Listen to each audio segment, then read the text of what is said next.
नमस्कार, मैं हूं रत्ना और आप देख रहे हैं सी न्यूज़ भारत। वक्त हो चुका है राजस्थान बुलेटिन का। बात होगी भरतपुर की, जहां महिलाओं का अनोखा प्रदर्शन हुआ। इसके साथ ही बात होगी चूरू की, जहां सुजानगढ़ अमेरिका में जन्मे अहर्म सिंघी महज 17 साल की आयु में सांसारिक जीवन का त्याग करके दीक्षा लेंगे। ऐसी तमाम खबरों पर विस्तार से चर्चा करेंगे इस बुलेटिन में।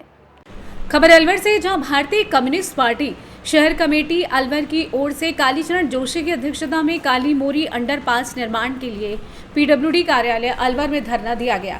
शहर सचिव तेजपाल सैनी ने बताया कि काली मोरी अंडरपास सरकार द्वारा वर्ष 2018 में सार्वजनिक निर्माण विभाग को 3 करोड़ रुपए कार्य की स्वीकृति प्रदान की गई।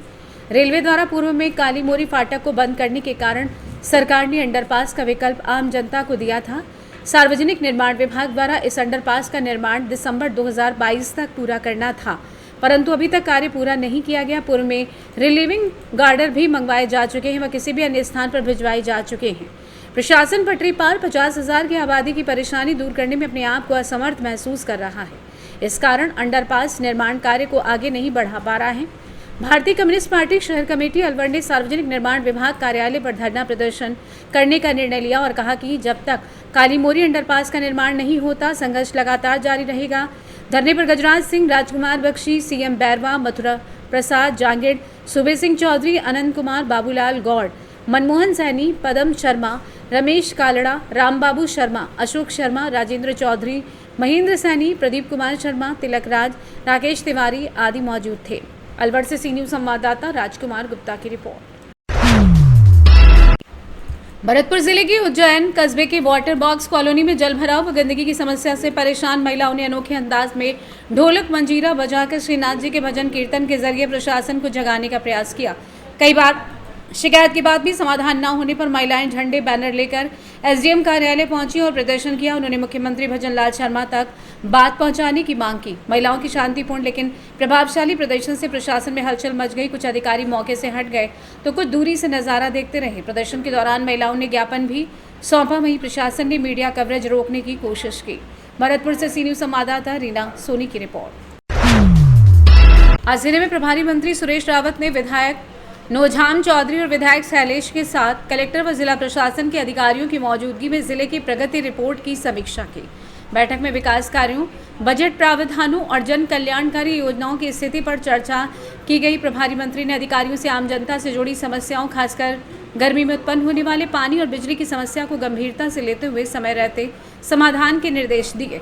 उन्होंने कहा कि आगामी दिनों में पानी की उपलब्धता सुनिश्चित करने के लिए टैंकर, हैंडपंप व पाइपलाइन की स्थिति पर विशेष ध्यान दिया जाए।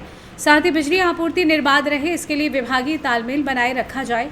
बैठक में मंत्री ने योजनाओं के क्रियान्वयन की स्थिति का मूल्यांकन करते हुए आवश्यक सुधारों पर भी चर्चा की। उन्होंने सभी अधिकारियों को निर्देशित किया कि वे जमीनी स्तर पर जाकर समस्याओं को समझें और जनता को त्वरित राहत देने के प्रयास करें। पहाड़ी के अंदर जो अवैध खनन हो रहा है, ये आप सभी को पता है कि पिछली सरकार में कुछ लोग बैठे थे, उनकी श्रेय के कारण हुआ और उन लोगों को अवैध माइनिंग करने की लत सी लग गई थी। लेकिन जब से हमारी भजन लाल जी की सरकार आई है, हम ताबड़तोड़ उस पर कार्रवाई कर रहे हैं और हमारे प्रशासनिक अधिकारी भी है, वो भी लगातार इसकी ओर काम कर रहे हैं। और आपने देखा होगा कि इसी का परिणाम है कि अवैध रास्ते बना रखे थे, अवैध रास्तों को खाई खोद के हमने उसको बंद करने का काम किया। और मैंने अभी डी की मीटिंग के अंदर भी प्रशासन को, वहाँ पे कलेक्टर और एसपी साहब थे, उन सबको मैंने स्पष्ट डायरेक्शन दिए कि अवैध माइनिंग किसी भी सूरत में हम बर्दाश्त नहीं करेंगे, नहीं होनी चाहिए और हम इसको बंद करेंगे। लगातार आपने चाहे हमारा डिवीजन कर रहा हो, वो जहाँ से भी पानी की व्यवस्था हो सकती है वो लोगों को पानी मिले, इसके लिए मैंने स्पष्ट डायरेक्शन दिया। मैं प्रभारी मंत्री होने के नाते निरंतर इसकी मैं मॉनिटरिंग भी करूँगा। इसके साथ ही रोड का काम भी जल्दी हो, बरसात से पहले हो, इसके भी मैंने डायरेक्शन दिए। बिजली भी प्रॉपर आए, इसके मैंने दिशा निर्देश दिए। भरतपुर के अंदर साफ सफाई प्रॉपर हो, इसके लिए भी मैंने कहा है। और हम नियमित रूप से मॉनिटरिंग करके हमारे सारे जनप्रतिनिधि, हमारे सारे एमएलए साहिबा, हमारे सभी पार्टी के पदाधिकारी, हम आम जन के साथ मिलकर आम जन को कैसे ज़्यादा से ज़्यादा राहत मिल सके, इसके लिए काम कर रहे हैं। और मैं तो भरतपुर के लोगों का सौभाग्य के मानूंगा कि हमारे राजस्थान के यशस्वी मुख्यमंत्री जी यहाँ के हैं और यहाँ के होने के बाद इतनी चिंता भरतपुर की वो करते हैं कि बार बार जयपुर, कई बार मुख्यमंत्री कार्यालय, कई बार मुख्यमंत्री निवास पे भरतपुर के विकास को लेकर मीटिंगें करते रहते हैं। मेरे से भी निरंतर भरतपुर को लेकर पूछते रहते हैं तो निश्चित रूप से आने वाले समय के अंदर भरतपुर का भविष्य उज्जवल होगा, चाहे पर्यटक के क्षेत्र में हो, चाहे औद्योगिक क्षेत्र के अंदर हो, चाहे कृषि के क्षेत्र के अंदर हो, चाहे युवाओं को रोजगार मिलने का क्षेत्र के अंदर हो, चाहे महिलाओं की शिक्षा के स्तर को सुधारने का हो, चाहे हमारे जो विद्यार्थी है उनको कैसे सुविधा मिल सके, हर क्षेत्र के अंदर हमारे भरतपुर का विकास हो, ऐसी हमारी सरकार की मंशा है। सर एक सवाल, बीती मीटिंग हम लोग फ़ोन करें, चाहे हमारे जनप्रतिनिधि फ़ोन करें, त्वरित कार्रवाई करके उनको वापस सूचित करें और आने वाले समय के अंदर इस तरह की कोई समस्या नहीं है कि बिजली विभाग को मैंने मुस्तैद रहने के लिए कहा है और बरसात और बिजली से पहले बरसात और गर्मी से पहले इस व्यवस्था को सुधारें। गर्मी चल रही है, बारिश और इसमें हमारा आंधी भी आती है, बिजली के कई बार पोल उखड़ जाते हैं और कई बार तार भी गिर जाते हैं, टूट जाते हैं, इसलिए हमने कहा कि मेंटेनेंस फाइन करें। Thank you. भरतपुर से सी न्यूज़ संवाददाता देवेंद्र सिंह सोलंकी की रिपोर्ट।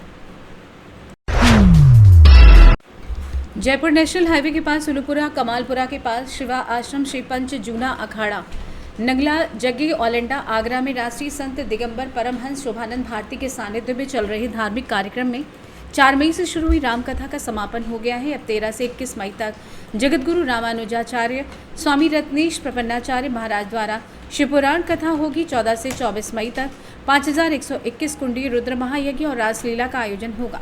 22 से 24 मई तक संत प्रवचन और 25 मई को महाप्रसादी होगी। इस आयोजन में प्रतिदिन 40 से 50 हजार श्रद्धालु शामिल हो रहे हैं। इसमें कई जिलों के संत और श्रद्धालु भाग ले रहे हैं।